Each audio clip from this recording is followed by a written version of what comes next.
Captain Nicholas Pooran has bemoaned what he considers a lack of quality pitches in the just concluded three-match ODI series against Bangladesh at Providence Stadium in Guyana. The Windies lost the series 3-0, failing to score 200 runs in any of the matches.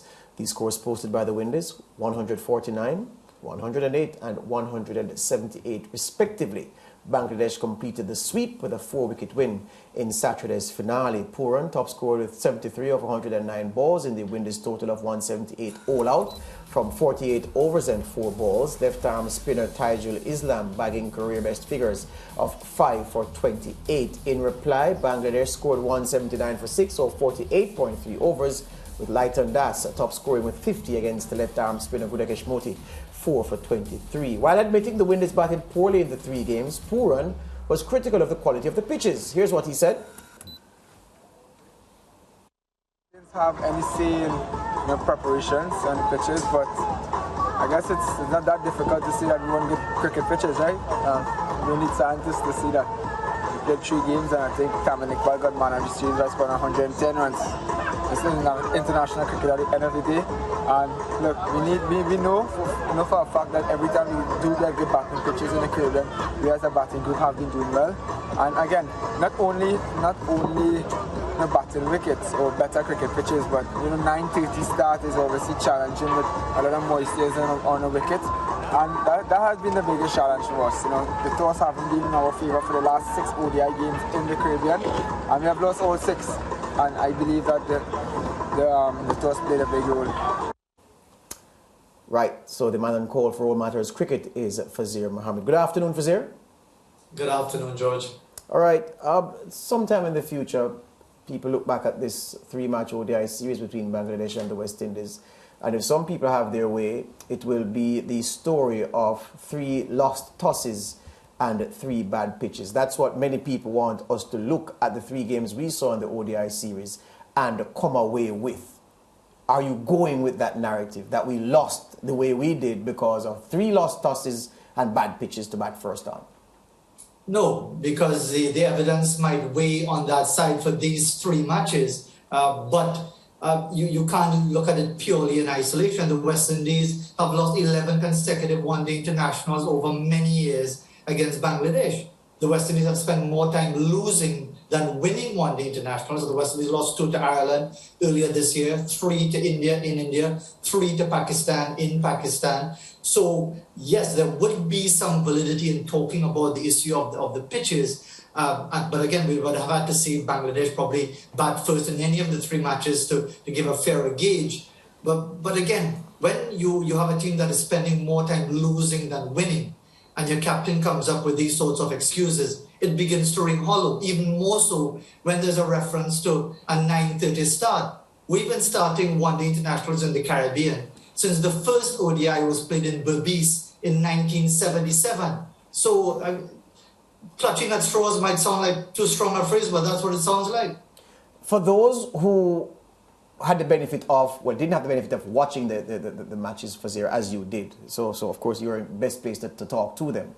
When they hear of bad pitches, they then imagine to themselves that the Windies batsmen got out or were frustrated into getting out because the pitch was doing all sorts of devils were in the pitches, and they were getting unplayable deliveries, balls behaving awkwardly, and batting was just so difficult. Someone watched it and said, no, that's not what I saw. I saw bad cricketing shots. For those who didn't watch, what was correct from the Windies' performance with the bat in these 3 games?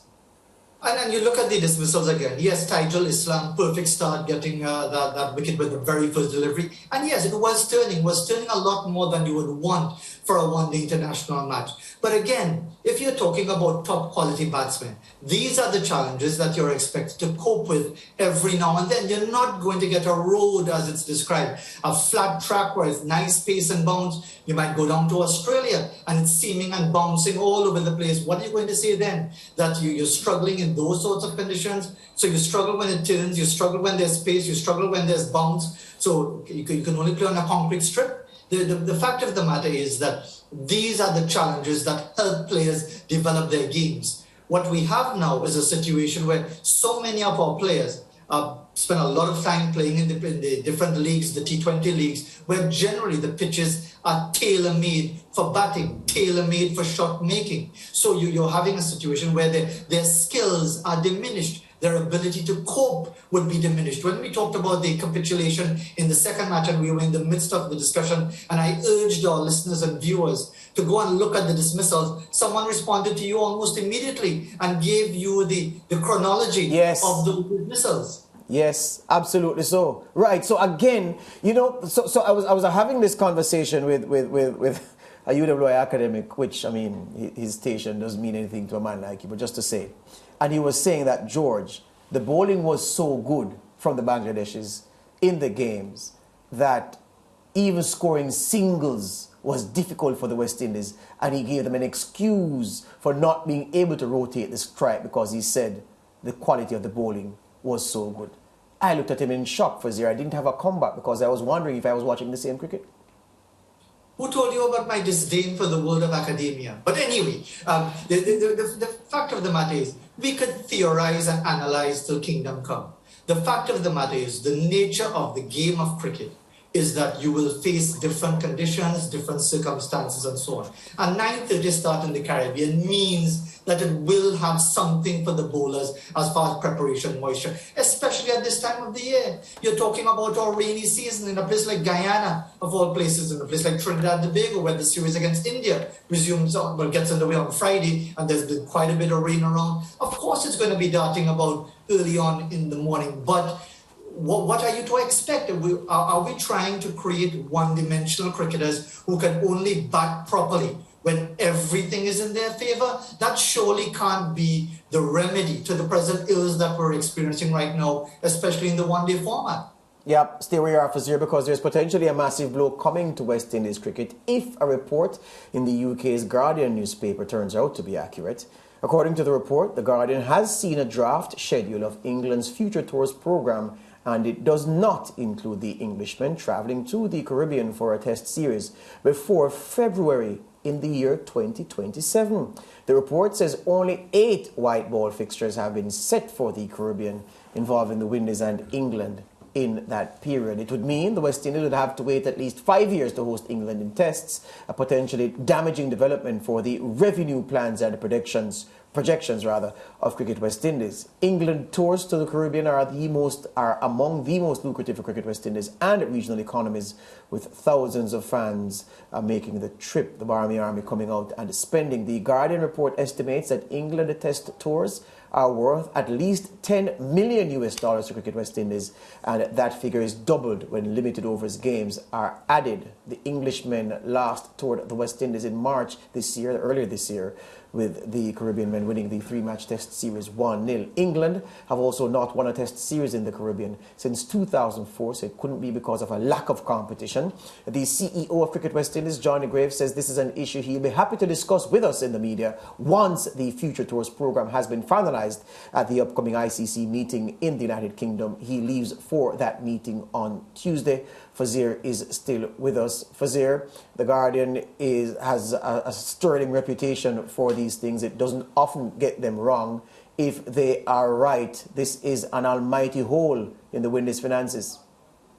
It is, and I'll have to be straight with you. When in discussing with the producer this morning that this was going to be an additional topic, my eyes rolled to the back of my head because, again, it's this preoccupation with England, but I understand the economics of it because we should be just as keen to play everybody else on the test stage, but we know how it works money-wise. You want India for the television revenue, you want the English for Barmy Army plus the television revenue, Australia to a less extent, but they also bring in some money, so that's what it is. But let's again put it in context. It's not unprecedented for such a gap, because again, let's move back. Yes, the last series was just a couple months ago. The previous series was 3 years before that.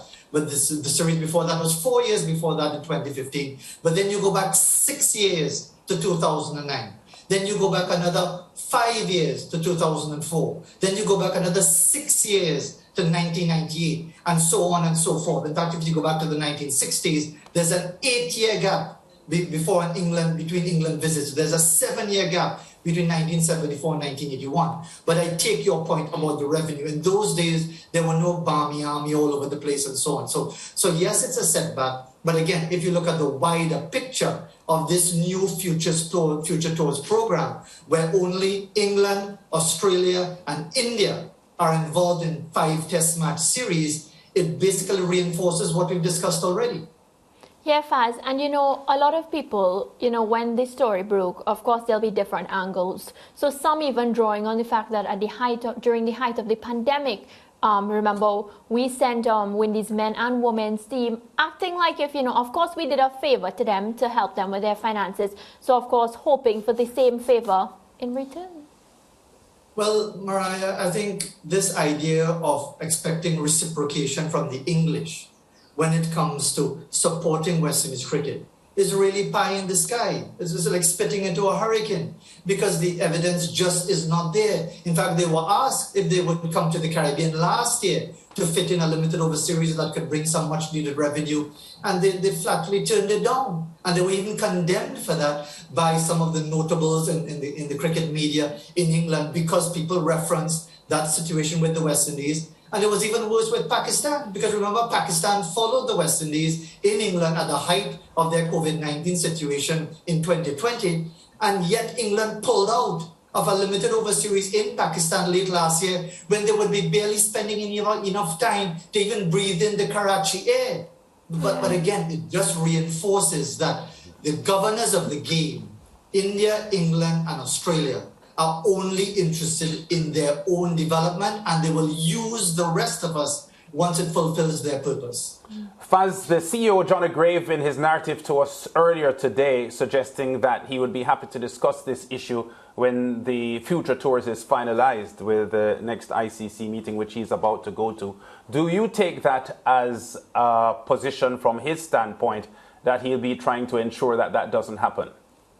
Well, he's going to be going there with the begging bowl. He can't use the intemperate language that I use when I'm referencing this situation, because he's at the front end of things. Basically, as the CEO, he has to go there to try to negotiate, to try to persuade, and so on. But rest assured, there's a very serious likelihood he'll be rebuffed, because once more, this perspective that we have, in football, the phrase is the good of the game, whether we consider it to be hollow or hypocritical and so on. At least in cricket, they don't pretend that they're interested in the good of the game. They're interested in themselves, which is why Australia would cancel a visit by Bangladesh, because there's no money in it, which is why for the first time in history, since 1930, when the West Indies have been visiting Australia, for the first time ever, the West Indies are going to Australia in November, December to play just 2 test matches, simply because we are of no value to the big puppies of world cricket. Yeah, Fazir, things are really tight, so tight that maybe you and the family will have to go into the mass production of those beautiful hats behind you to help supplement the Windies' finances when the absence of this Future Tour and the Tour by England begins to bite. We hope that you have enough hands to be able to put into manufacture those lovely, lovely, lovely items over your left shoulder. Or we can give you some time to go help him.